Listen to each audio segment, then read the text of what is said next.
Hi there, it's MA. I wasn't going to do a June wrap-up video, but then I had all this crap piled all over my tabletop area that I needed to put away, and I figured, why not document it as I put the stuff away? So it's July 2nd already, but here's the June roll down. So yeah, so a couple of things that have been going on.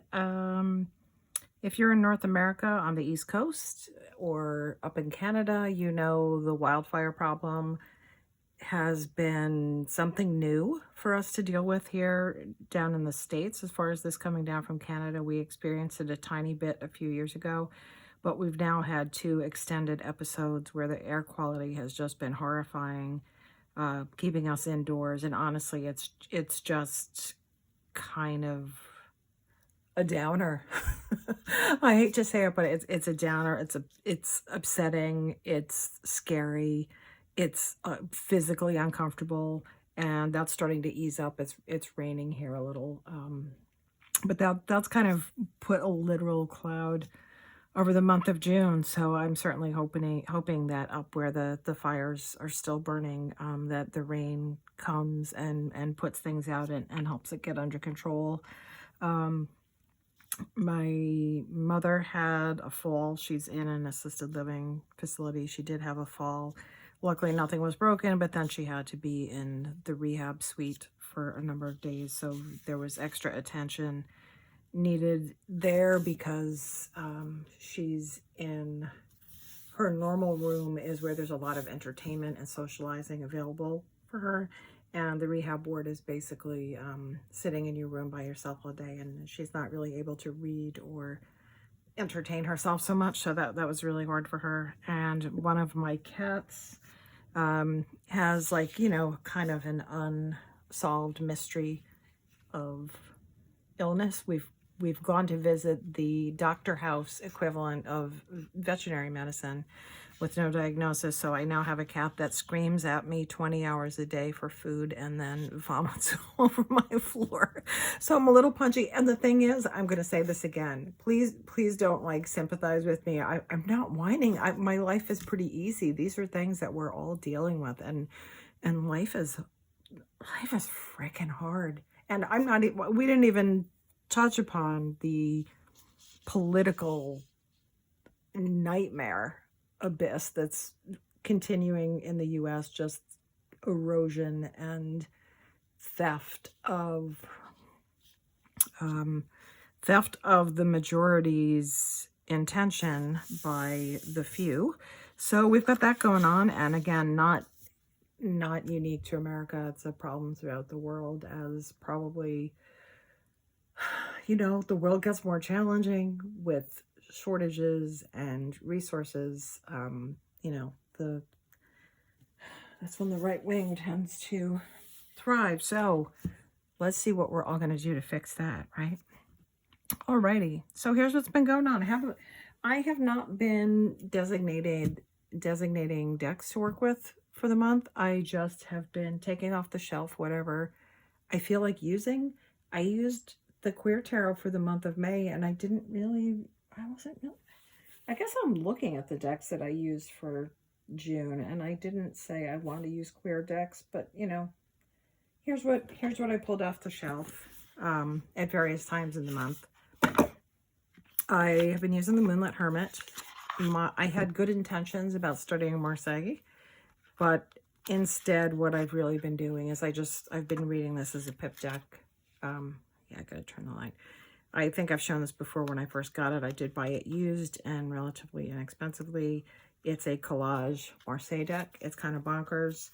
I like it. You know, someday I'll figure out the Marseille aspect of things, but for now, just reading the pips, it works for me. What other tarots have I been using? I had picked up the indie version of this a couple of years ago before it went mass market, and it's just like an adorable reading card. The images seem like they've been very simplified, but when I like pull 2 or 3 cards and just read them together, yeah, I can get things from the images beyond just remembering, you know, the card meaning. So I think it's actually a pretty well designed little deck. And again, you know, despite the saucy name, the only real thing that's naughty about it is that the wands are probes, or I don't know, intergalactic dildos. So I guess that would keep me from using it, I guess, for a broader audience. But it's a fun little deck. So I played with that a couple of times. I've been continuing to use Levi's Arcane Warrior Tarot. And every day, so this is something where I can do a full reading, or I can just pull one card, because as I mentioned last month, probably, the way he built the affirmations into the cards. And this is another one that is pip-ish, I'd say, and I do enjoy that. I'm starting to really like the pip decks a lot. So yeah, so I've continuing to enjoy Levi's Arcane Warrior. Which ones are tarots? At the beginning of the year, when I was doing a more organized deck rotation, this was the Lilifer tarot, and this is from the first Kickstarter, not the one she just redid. This was one, when I first got it, I was a little befuddled. It has been noted, I think the new edition has better titling. But once I sat down and examined the deck a little more and got used to it, I found that I could tell the cards apart, or tell which card was which a little better. And this was one I had marked a note for myself when I used it in January, February, that when my time was up with it, I was actually a little sad to put it away. So just for that reason, I've pulled it back off the shelf and used it for some readings last month. It's a little, maybe a little darker than some of the other things I pulled out. But not, well, again, I'll just say this. I don't know if I ever said this. I don't designate any decks for shadow work. If the shadow's going to come, it's going to show up. I don't have to press too hard for that kind of stuff to arise, and it is probably equally or more likely to happen with a happy smiley deck as with anything else. So I pay no heed to that, you know, shadow work designation of decks. A couple of times I've pulled out the Blue Earth Tarot. I have not used that one this much. This one is very, very pared down. The images are very stripped down. That's the Strength card. They're Collage and Cyanotype. That's the Hierophant card. Seven of Wands. So I still have to play with this a little more and figure out what way is best to use it, but I have been enjoying that. I pulled out Fit Spirit. I guess maybe I did pull out more queer decks than I thought I did. I had the Fit Spirit out, and again, this was one of the very first Kickstarters I backed, and I think it just reads so well. Unfortunately, I did I think I creased a couple of cards, but I just find this is such a good reader. This is the deck that really, really helped me learn the minors, because they're, I guess, what I would call, they're not scenic pips, but they were very expressive pips that helped me learn a lot, and I always get a good reading out of this deck. So I enjoyed that one. And do I have more? Yeah, I guess I pulled a lot of decks out. That's why my table was so messy. Which other ones are tarot? Outgrow Yourself. I will frequently pull this out. This one bridges the tarot and oracle world a little bit the way Levi's does, where it has a key phrase as well. I guess it's technically a thoughts deck. I don't really care. Once again, sometimes a deck may have a system, and I'll just do with it what I will, because my primary learning and understanding is Rider-Waite and just general numerology, and these don't even have the numbers on them. They have, I guess, the thoughty keywords and then a key phrase. But yeah, this is a deck I may just pull a card from during the day, or if I have a question in the middle of the day. Other oracles I worked with, the Energy Archeology. This one I've paired with almost everything that I've showed. I'm not one that, again, matches a specific tarot and oracle combinations. I like to continue to mix them up. And this one worked in a lot of ways for me. And for some of these, I feel like I can use this deck without this Energy Archaeology, without the guidebook, right? It's got some anatomy that is probably recognizable. It has the name of the anatomy on it, and it's got a keyword. That's probably enough for me in a reading, but I've also just been enjoying reading the book that goes with it. As an enjoyable book. Hold on, I'm coughing. I tempted fate. I haven't burned incense in like 3 weeks, and I lit like the most tiny piece of incense. And here comes the coughing. Levi's brother to brother oracle. Again, I don't know if I bothered to pair this with Levi's tarot, but I just have been using it because I dig it. I think I've mentioned this before. The keywords on the card tend to be very action-oriented. They're mostly verbs, and I find that very effective. Other oracles I pulled out was Cedar McLeod's from Numinous Press, the Uncertain Oracle. These are just abstract painting with a keyword, so I like to use these once in a while. Difficulty, nightmare. Yeah, such a pretty deck. I don't know if pretty is the right word. I think it's very color expressive. Like if you're someone that's into, that gets a lot out of color in a reading, I think that's a really interesting deck because it's really just repeat patterns and colors, and it's something that was hand painted. I think it's pretty good. And again, threadbound. I guess my decks were all a lot gayer than I thought. Threadbound Oracle is something that I was underutilizing, and I've gone out of my way to use it, and I find that, I mean, this Oracle has a system of like majors and minors. I don't even think that matters. Having like a very colorful and vivid image and 3 keywords on a card has really been working for me in a lot of my readings. And so I've been using that. You see why I had to clean the desk off? They're stacked everywhere. And then the one that I pulled out yesterday, or maybe 2 days ago. Okay, here's something else I'm going to say. Other than a couple of Kickstarters coming in, I haven't been buying decks. And even the used marketplace groups that I belong to, I see decks and I see something that's a great deal, and it just makes me tired to think of bringing in a new deck. And then I think of some that, you know, like last year, like at a certain time period, everyone was getting this deck, and then we all forget about them. So one that I was using last year and I took back out, and actually it's a good one. I struggle with summer. I have reverse SAD, seasonal affective disorder. I really get a lot of anxiety, depression as soon as the days are too long, it's too hot. There's a lot of other things I get triggered with. So it's a struggle. And am I doing aversion therapy? I don't know. But this one has the sun on the backs. It's the Radiant Tarot. And this is a deck that when I look, okay, we've got animal heads on human bodies.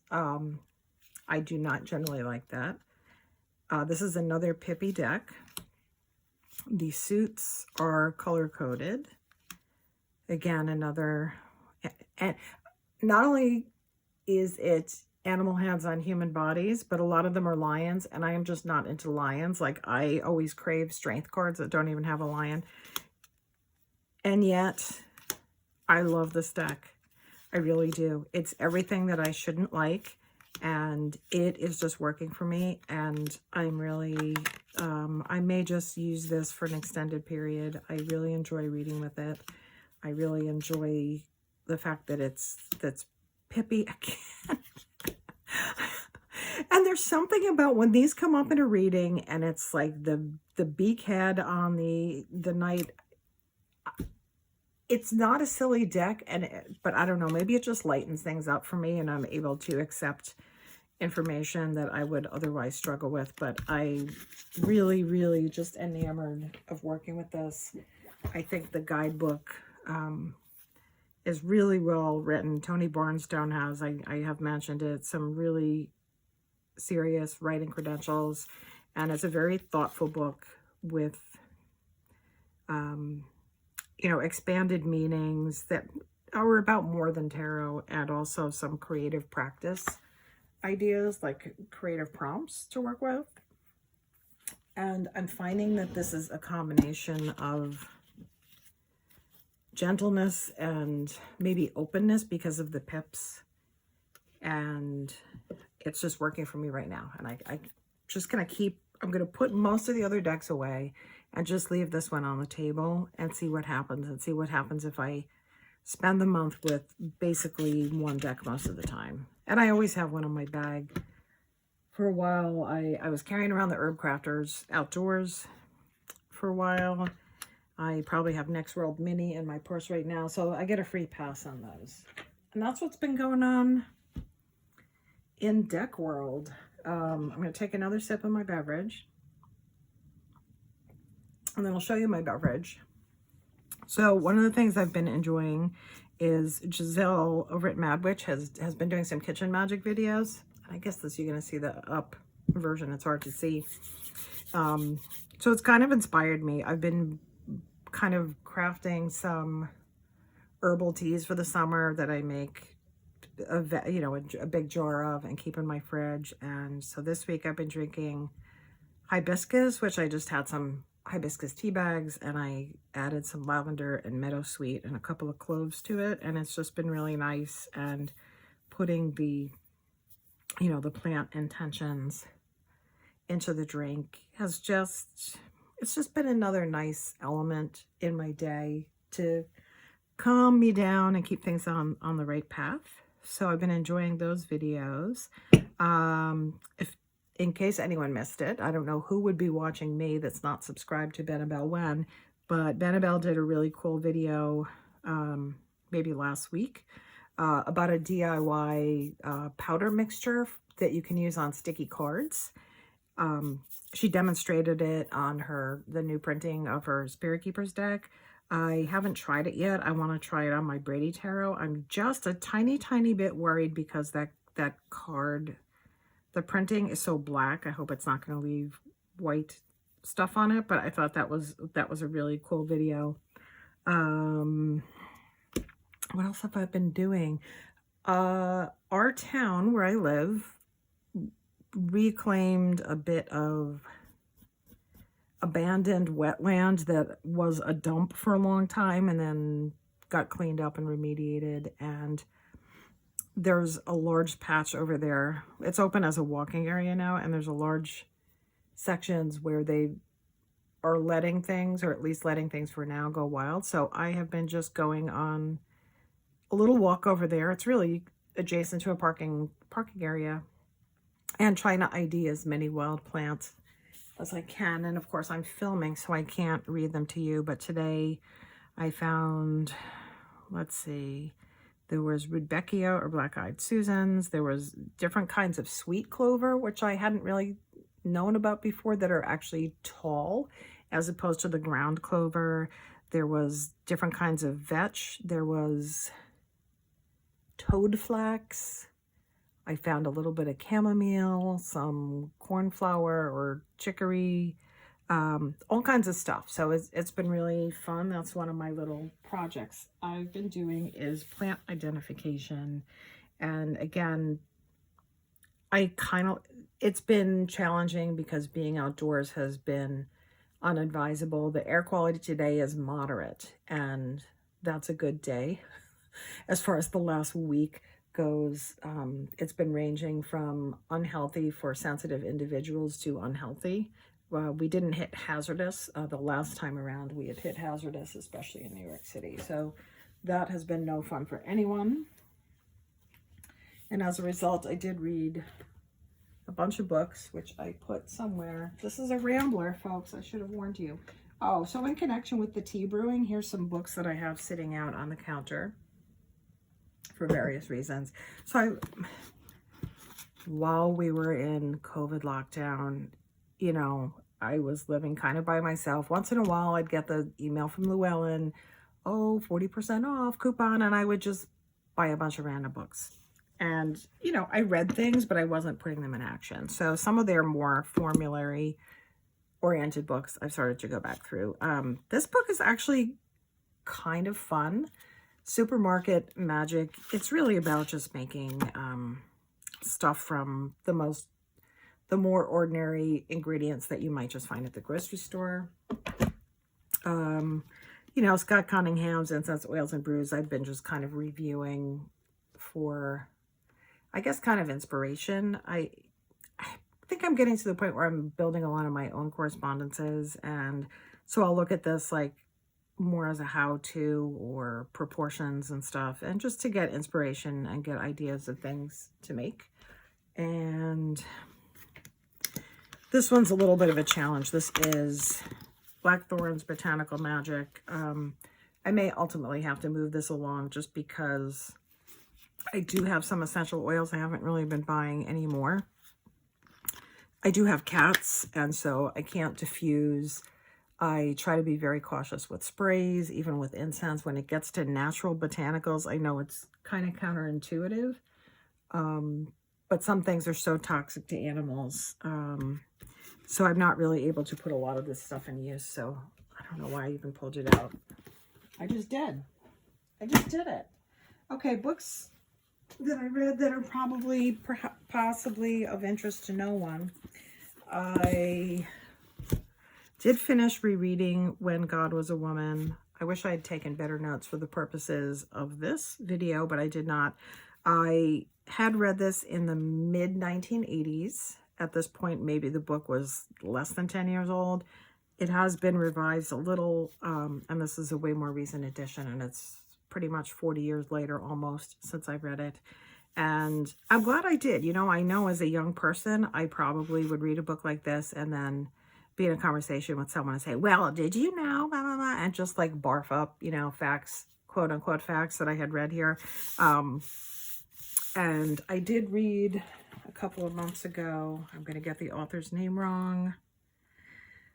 It was called Magic, A History, which sounds like it belongs at the dreaded Hogwarts. Gosden, I think, is the author. That was a big chunky book that came out within the last couple of years with a lot of information. It was a little more global. It was a lot of archaeological information about religious practices through the world and where those verged with magic, and kind of the trinity of healing, magic, and religion, and not having separation. So I'm glad I had digested that. Then I was rereading this. Yeah, I think it's not as cut and dry as I remembered it. But it is important that the things that I remembered were still important to me, like somebody writing this in the 70s and talking about how in the archaeological writing even that was being done up to then, the biases that were in place. You know, if something was related to a patriarchal monotheistic thing, then it was a religion. If something was pagan, it was called a cult. Just basic things like that. And then, I don't know, I still have to spend some time and kind of digest the things I flagged, but I'm very glad I reread it. Some random things I read. This is a book of poems called Yours Creature by Jessica Cuello. She is a contemporary writer. I was at a reading of hers, and I just thought this book was really fascinating. They're poems written as a series of letters from Mary Shelley to her departed mother. And it was just kind of beautifully crafted and a lot of atmospheric thinking. I don't know. I enjoyed it very much. Okay, then we had a little bit of a challenge. So this book, The War of Art, Break Through the Blocks and Win Your Inner Creative Battles by Stephen Pressfield. I've been meaning to read this for a long time. I think it probably came out about 20 years ago, if I had to guess. Copyright 2002. Okay. I will preface this by saying I also have a lot of issues with The Artist's Way by Julia Cameron, while at the same time accepting that there's a lot of exercises and actions and thoughts in that book that are very useful. I had the same type of issue here where a lot of what's in here doesn't stand up. And when I say things that don't stand up, it's this kind of tone of a little bit of privilege, literally saying that, resisting your urge to be creative is the worst destructive force on the face of the earth. It causes more harm than famine and war. And I'm like, okay, dude, no. Then we had lots of sports metaphors. We had lots of war metaphors and even a couple of Hitler jokes. So here comes the coughing. So do I recommend this book? Tough call. I will say it's in 3 sections. I thought there were some really, really useful ideas in the second section of this book. However, I don't think it stands up well. But on the other hand, I borrowed this from my public library.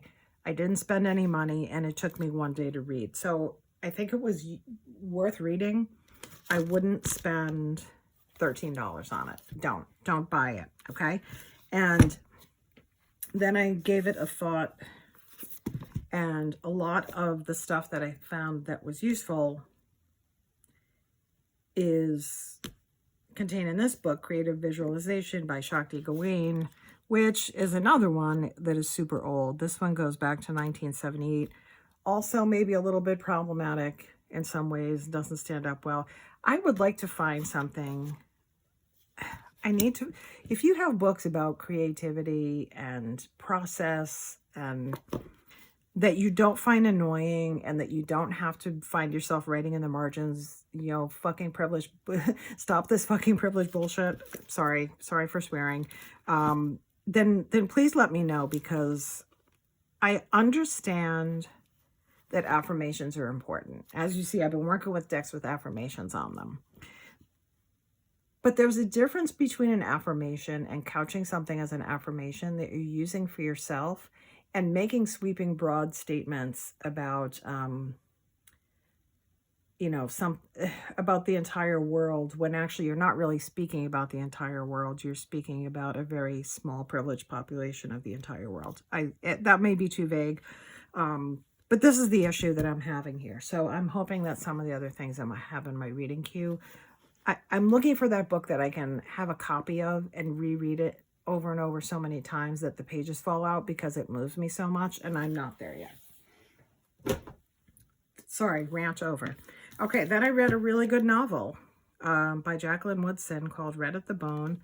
I think Jacqueline Woodson has written some YA books, including a memoir in verse called Brown Girl Dreaming, which is quite good.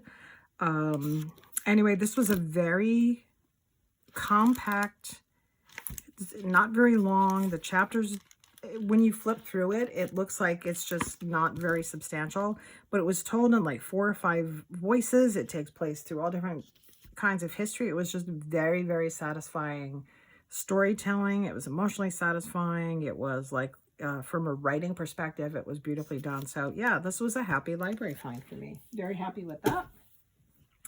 And the last one that I pulled out, Tarot Shrink. Natalia mentioned having read or being in the middle of reading this book called Monsters, A Fan's Dilemma by Claire Diderer. This is nonfiction, kind of like, I don't know, cultural criticism. I found it very, very readable, very compelling. It really is addressing dancing with and not being able to ever answer, as none of us can, these questions about what happens when we have a piece of culture we love and the creator has done something monstrous, or they've already done the monstrous thing before they create the work, and they create the work and then they do the monstrous thing. She was talking specifically at the beginning about Roman Polanski. There's talking here about J.K. Rowling. There's talks about all kind of writers, and also how are we complicit? What, what are we really doing if we refuse to participate in something? It's a really, really, I thought it was really interesting. And in my writers group, we're talking about these questions all the time. And again, this book does not answer any of them, but it's just a really thoughtful navigation through this type of dilemma that we can sometimes find ourselves in. So that's what I've been reading. Anything else? There's a new podcast that started, and I can't look on my phone to tell you who it is, but it's called Tarot Heroes, and it appears there's one episode a week, and the woman hosting has on tarot. Usually it's like a tarot creator or maybe a tarot author. And they just are going in order through, I don't know if they're going to do all 78 cards, but they're going in order through the major arcana and just talking about the one card. And that's been kind of an enjoyable thing. And I just, because it seems to be an annual tradition, have been rewatching the extended versions of the Lord of the Rings trilogy. I don't know what it is about summer. I think it's just like those, I know those movies, I think they were all released when it was winter in the Northern Hemisphere, when they were released around December when they came out. But I always feel they make me feel physically hot and sweaty and kind of physically uncomfortable. So I usually rewatch them in the summer. And is that a joy? I don't know if that's a joy or not. And that's about it. I did not intend to make this video, and I'm not sure why I did, but I did. So that's where we live now. And yeah, have a good July. If you love summer, I'm so happy for you. I want you to enjoy it. I know a lot of people who say they love the heat and they hate winter. So blessings upon you. I'm going to go read some more. Bye.